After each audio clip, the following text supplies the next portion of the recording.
целом сама эта норма, мы говорим о части 2 статьи 13-15 КоАП, кажется нам, пожалуй, что чрезмерным ограничением свободы слова в том виде, в котором она существует в административном кодексе, потому что, как нам представляется, наказывать СМИ в целом следует именно за пропаганду человеконенавистнических идеологий, а не просто за упоминание организаций, которые, допустим, такой идеологии следуют. И более того, если в публикации речь идет об организации, пропагандирующей насилие, скажем, это зачастую и так понятно из контекста журналистского материала, даже если в этом материале нет соответствующей маркировки. Но, несмотря на то, что это довольно строгая норма,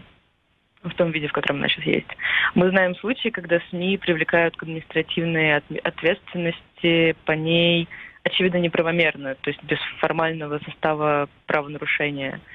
Ну и в качестве примера, да, можно сказать о том, что, например, в 2017 году крымско-татарский активист Рустам Минанов был оштрафован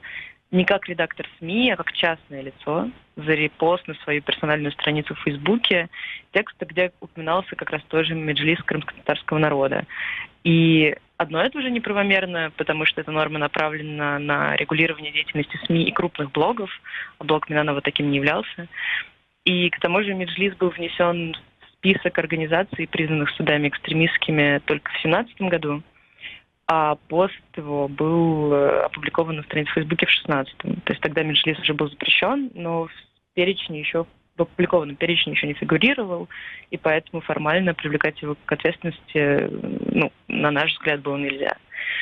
Ну и к тому же, конечно, стоит сказать, что в целом, на взгляд Центра СОВА, запрет меджлиса не имел никаких весомых оснований, обусловленных, собственно, деятельностью этой организации, был продиктован политическими мотивами, и любые такие штрафы, даже если формально они соответствуют, даже если там есть формальный состав правонарушения, мы считаем неправомерными.